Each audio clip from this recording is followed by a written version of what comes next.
Jadi saya ulangi, 1% pun dari ribat saya nggak terima, apalagi dari Jokowi. Ya. Apalagi dari Prabowo, ya, nggak ada.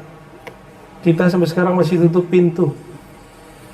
Kita nggak ada terima tamu-tamu politik, nggak ada kita terima. Kalau di dalam perjalanan itu nggak ada masalah. Ya.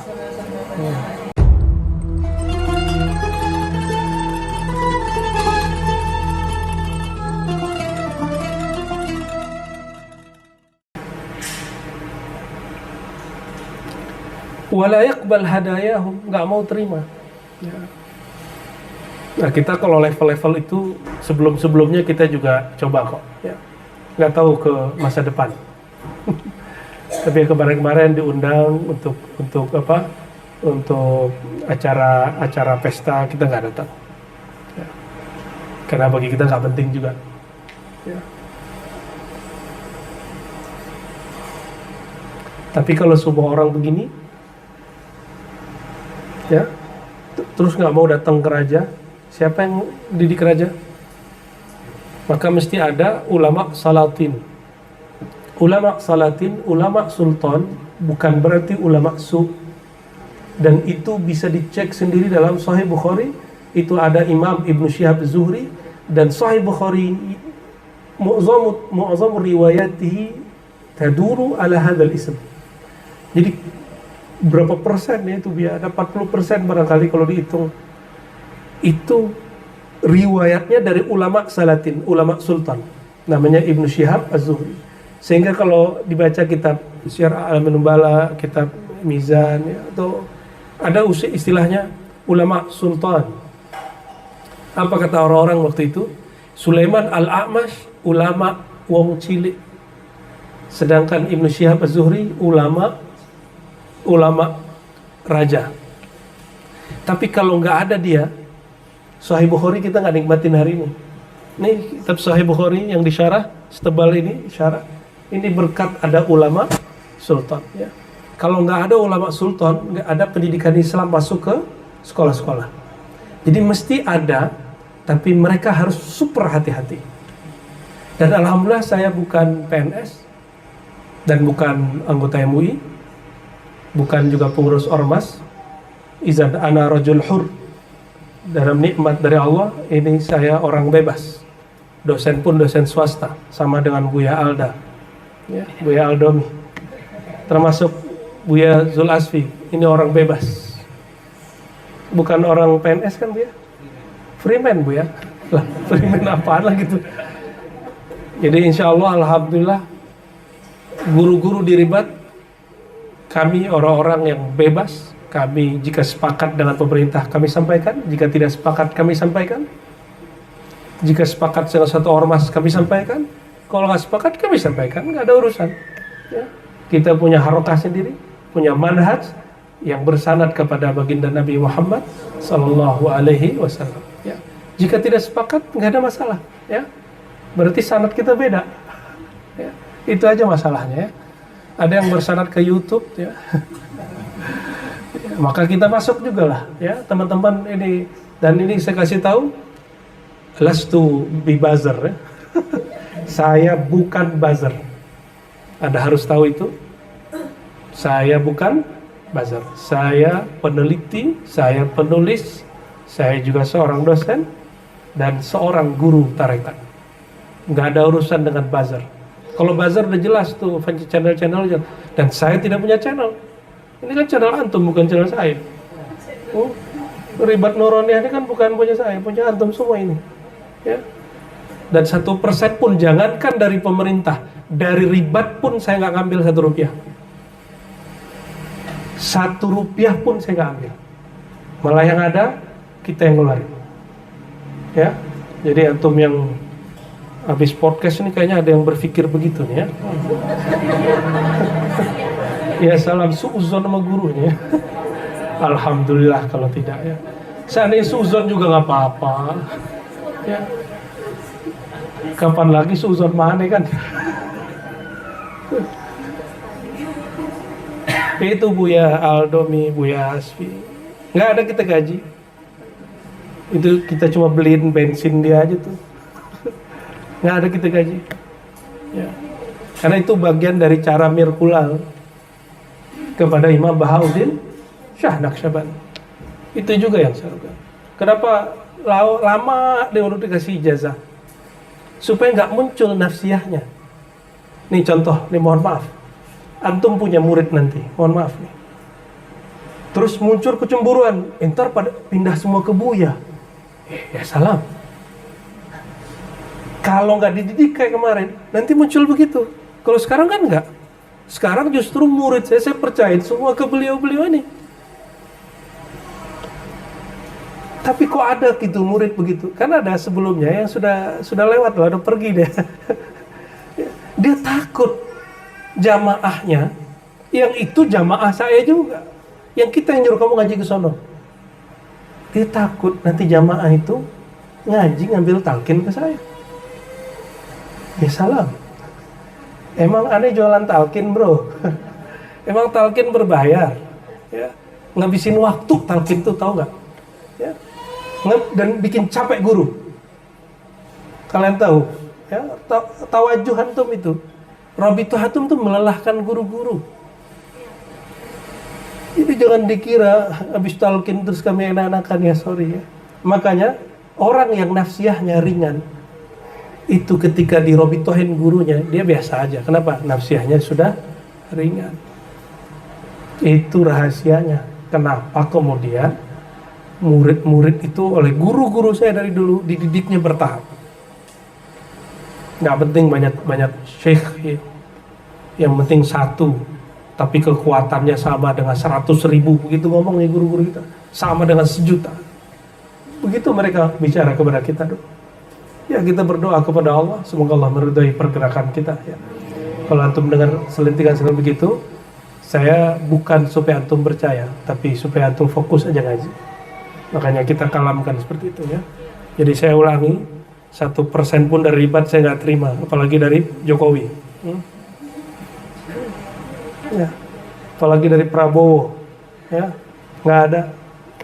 Kita sampai sekarang masih tutup pintu. Kita nggak ada terima tamu-tamu politik, nggak ada kita terima. Kalau di dalam perjalanan itu nggak ada masalah. Ya. Ya. Hot ya. Bayangin aja kiai ngumpul. Kalau kiai ngumpul, omongannya tau nggak apa? Kalau di Indonesia, ngomongin poligami. Tapi kalau di zaman Imam Bahauddin, kalau ketemu ngumpul, yang diomongin apa? Naqsyaband yauman. Satu kali ulama Bukhara nanya Imam Bahauddin. Apa yang ditanya? Ini ulama loh ya, kiai. Ternyata dari dulu kiai begini kolbunya. Tapi kiai ada yang munsif, ada yang sadar, ada yang iri di islah. Kecuali permusuhan karena iri dan dengki.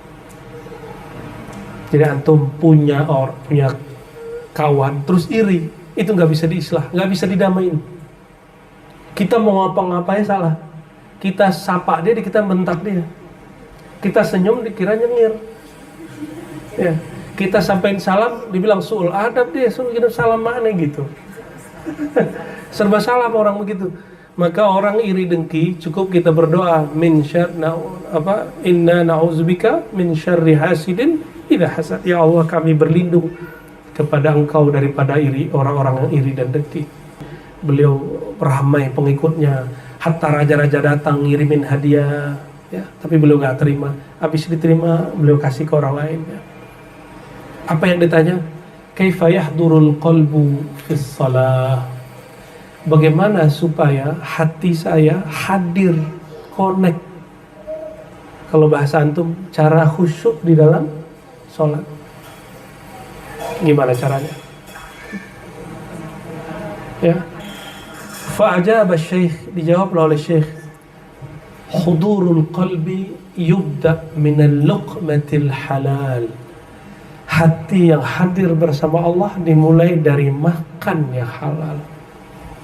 Makan halal itu secara zahir didapat dari mata pencarian yang halal. Secara hakikat dihalalkan dengan bismillah. Dihalalkan dengan bismillah. Wa anta tatafakkar fi ni'amillahi alaik. Engkau sedang makan, engkau ingat nikmat Allah, bahwa yang mengenyangkan adalah Allah. Jadi kalau lagi makan sudah bisa ingat Allah, apalagi lagi sholat.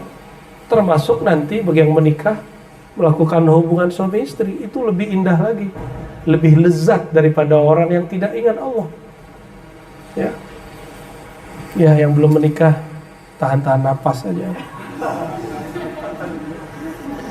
Summa biyaqzatil qalbi indal wudu hatta tasila ila takbiratul ula indaha yubda hudurul qalbi fi shalah. Yang kedua, itu baru satu. Yang kedua, ini yang saya ingat ajaran ayahanda saya dulu. Bapak saya, waktu saya masih sanawiyah, masih ngambil tarekat samaniyah, belum Naqsyabandi. Beliau, saya tanya, Pak, kalau mau khusyuk gimana caranya? Itu anak kelas 1 MTS nanya, 1 SMP. Jadi akhir kelas 1 itu saya mulai sholat. Jadi kelas 1 itu sholatnya kalau disuruh doang. Tapi di ujung kelas 1 saya doa, nangis, ya Allah, aku ingin rajin sholat tanpa disuruh-suruh, gimana caranya? Saya nangis. Di awal kelas 2 langsung ambil tarekat samaniyah, tapi sholat hati hadir tapi tidak terasa khusyuk, nggak lezat gitu sholatnya. Maka saya tanya kepada ayah saya, beliau khalifah tarekat Naqsyabandiyah, Pak, gimana cara khusyuk? Apa jawaban beliau?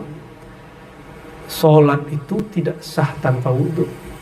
Maka dalam sholatmu tidaklah dapat ingat Allah kalau dalam wudhumu tidak ingat Allah. Saya ingat sampai hari ini. Sederhana kan? Sederhana tapi kita lupa. Jadi wudhu itu jangan berapa-berapa. Ya, wudhu itu hati-hati, pelan-pelan, nggak usah cepet-cepet, nggak usah berulang-ulang banyak, nggak usah ragu, mantap. 1 kali, 1 kali, 2 kali, 2 kali, atau 3 kali, 3 kali. Jangan diulang lagi. Ya, hatinya terus. Nah, itu pegangan beliau selama hidupnya. Sangat syafi'i banget kalau beliau wudhu itu syafi'i sekali. Kalau saya kan semoga beliau ayahanda Syekh Muhammad Nur Akmal ya, diterima di sisi Allah dalam ridha radiyah mardiyah. Apa kata beliau? Jadi trik sholat khusyuk pertama, hati hadir saat makan yang halal. Jadi makan halal dan hatinya hadir saat makan. Jadi lagi makan itu diingat yang ngasih makan tuh pada hakikatnya Allah. Zahirnya mungkin orang tua atau tempat kita bekerja gaji. Ya. Yang kedua, yaqzatil qalbi indal wudu hatta tasila ila takbiratul ula. Hatimu tidak putus ingat Allah dalam keadaan wudu sampai takbir pertama. Bisa nggak? Itu sebabnya di zaman Nabi SAW ada sahabat ba'da azan keluar masjid, itu Nabi marah. Karena kalau keluar masjid pasti dia main-main, dia lupa lagi kepada Allah Subhanahu wa ta'ala. Dan inilah rahasia ada sholat sunat sebelum sholat wajib. Berarti latihan ingat Allah dalam sholat sunat supaya waktu di sholat wajibnya kolbunya lebih kuat ingat kepada Allah Subhanahu wa ta'ala. Ya, dimulai ya di ribat putra putri. Di ribat putra jalan nggak jamaahnya? Mungkin isya jalannya, subuh lah. Subuh itu penting sekali ya. Kecuali itu udah punya zaujah, waktunya pendek, nggak sempat ya sama zaujah boleh. Belum punya zaujah itu.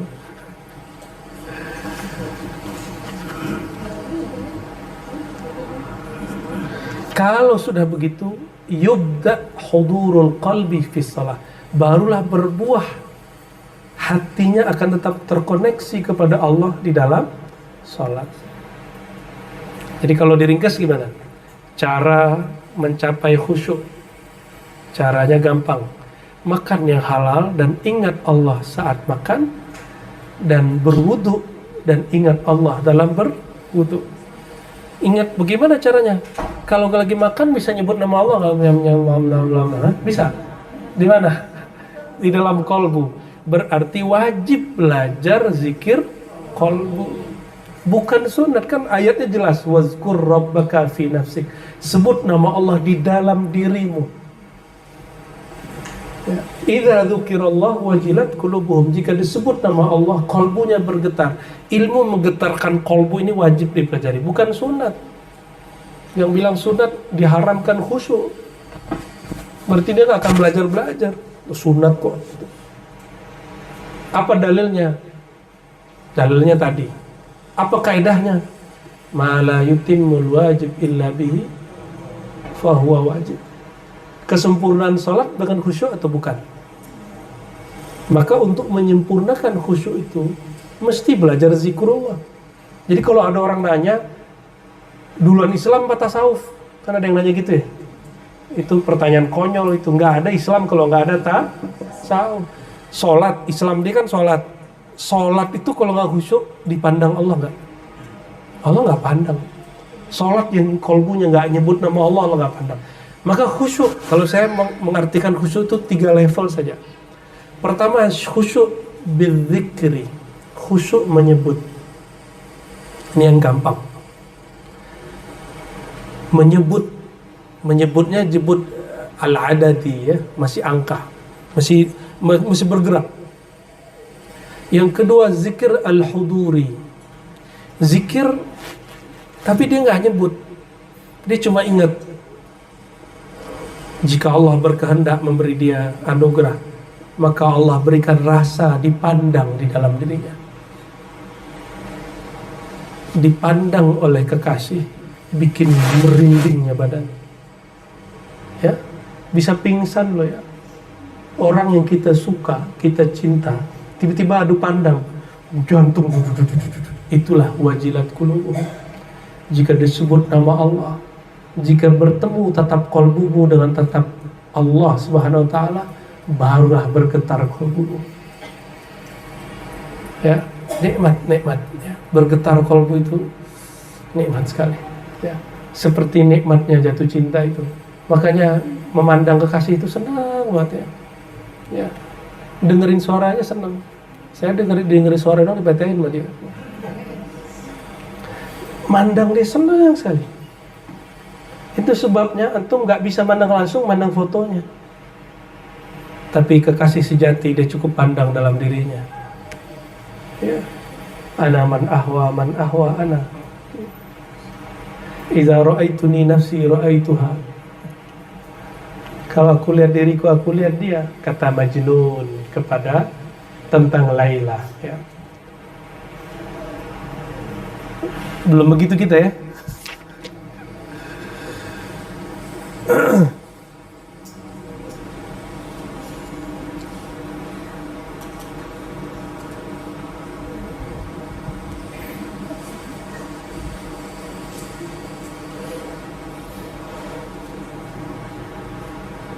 Jadi suatu kali ada murid beliau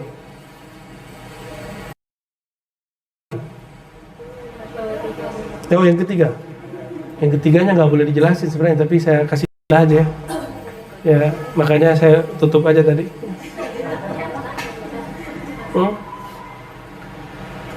Fazkuruni azkurkum.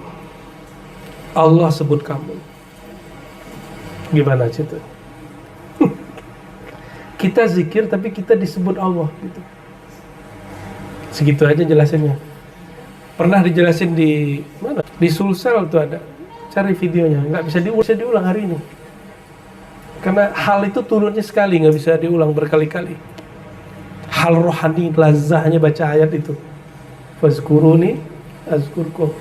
Ingatlah aku ingat kamu. Ya, di Sulsel saya pernah jelaskan itu. Ya. Kapankah Allah mengingat hamba? Di saat hamba mengingatnya. Nah, itu bahasa kakunya. Ya. Wa kana yuwalli ahamata lil ya. Wa yuqdim ma'idatuhum bi nafsihi syarifah. Ya. beliau masak sendiri. Ya. Wa idza jitama'u lit-ta'am yusihim bil muhafazah 'alal hudur. Ya, kalau orang udah ngumpul makan, diingetin aja baca bismillah, ingat Allah, jangan lupa ingat Allah lagi makan gitu. Kami itu setiap suluk, kalau suluknya 30 atau 40 hari, hari ke-21 kita makan kambing. Padahal makan kambing selama 20 hari nggak ada. Kita nggak makan daging, nggak makan ikan, nggak makan telur, hanya makan sayur-sayuran atau nasi. Kalau saya lebih senang makan itu apa? Kurma atau ubi-ubian. Mau nggak nanti suluk makannya ubi-ubian? Tapi lebih mahal ubi loh daripada ini. Tapi lebih sehat. Sayur ubi. Garam dikurangi. Garam itu berat untuk ginjal. Kalau ginjalnya berat, badannya lelah, bawaannya ngantuk aja. Ya. Gula dikurangi. Maka kalau ngopinya gulanya dikit. Kalau nggak nanti pankreasnya juga bekerja keras. Ya, kenapa? Karena kita lagi ngerawat yang satu lagi, namanya liver. Orang kalau suluk, tidurnya kurang, berarti livernya bekerja keras. Supaya tidak semuanya bekerja keras, maka dikurang-kurangi bumbu ini, bumbu itu dikurang-kurangi semua. Ya? Kopi boleh, tapi nggak terlalu banyak. Kopinya kalau bisa kopi tawar. Tehnya teh tawar. Jangan ditawar-tawar lagi. Ya. Nanti kalau sudah siap yang di Yati Keramat, kita buat suluk Khalwatiyah Samaniyah Qadiriyah sana ya. Karena itu ijazah dari guru kita, ada ijazah Thariqah Samaniyah Khalwatiyah Qadiriyah. Begitu beliau menyebutnya. Ya. Kalau disebut lagi mungkin disebut Thariqah Al-Muhammadiyah, karena Imam Saman menyebutnya Thariqah Al-Muhammadiyah. Benar Bu ya? Thariqah Al-Muhammadiyah. Muhammadiyah Samaniyah Khalwatiyah Al-Qadiriyah. Nah, karena Thariqat Saman itu gabungan dari beberapa thariqah juga. Ini biasa, orang gabungin thariqah itu biasa. Kalau orang dulu mampu gabung thariqah, masa orang sekarang nggak boleh? Zaman sudah berubah. Orang dulu nggak ada kerja dari jam 8 pulang jam 5. Sekarang antum ada kerja pulang berangkat jam 8 pulang jam 5. Masa nggak ada kemudian revisi daripada cara suluk? Cara suluk boleh direvisi, tapi ajaran thariqahnya nggak usah diganti. Gitu. Sekarang kalau kerja berapa hari setahun dapat izin? 12. Cuma 12. Sedangkan kami suluknya 40 hari. Kalau itu tidak kita buat suluk 10 hari, suluk 40, suluk 30, suluk 7 hari, suluk 5 hari, suluk 3 hari, mesti dibuat semua. Dan di kitab ada kok. Ya. Jangan kemudian ngomong ini, nanti apa kata orang? Kan suluk di kitab 40, kok jadi 10? Lah jangan kata orang. Harus kata ulama. Ya.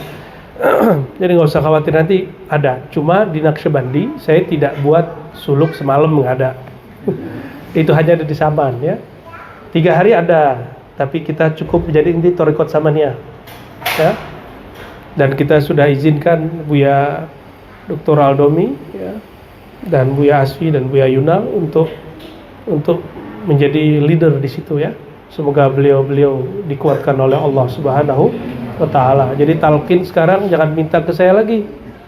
Talqin mintanya ke Buya Dr. Aldomi, Buya Asfi, Buya Yunal. Oke? Jadi untuk talqin Buya nafsu bener ini minta talqin. Talqin itu nggak boleh pakai nafsu. Makanya murid yang nafsu begitu kita minta, kamu zikir dulu ya hayu ya. Itu untuk menghabiskan nafsu dia. Nanti jangan heran ada orang belum disuruh zikir begitu udah ditalkin, karena mereka sudah ninggalin nafsunya sebelum ketemu gurunya. Ada yang begitu ya. Itu SOP-nya kira-kira begitu. Kan boleh aja toh guru melakukan hak otoritasnya sendiri, itu boleh-boleh aja ya. Cuma itu standar, itu untuk merapikan nafsiyah kita, ego kita ya. Nafsiyah itu ego. Apakah semua yang kita minta mesti dikasih? Antum minta talqin langsung dikasih. Cuma kalau nggak dikasih terus syekhnya nggak usul gitu, kayaknya Buya Aldomi ini belum usul. Kenapa? Ani minta talqin nggak dikasih, nggak kasat dia. Emang begitu? Kasyafnya dalam sholat ya, banyak yang pikir-pikiran. Oke, jam 5 kita mukhtasar dikit, ditandain di situ ya. Bismillahirrahmanirrahim. Boleh pinjam kitabnya? Lupa, nggak tahu yang mana. Apa di atas gitu?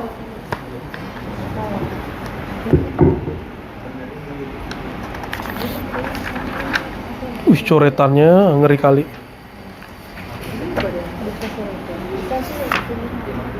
Nah, ada mukhtasar.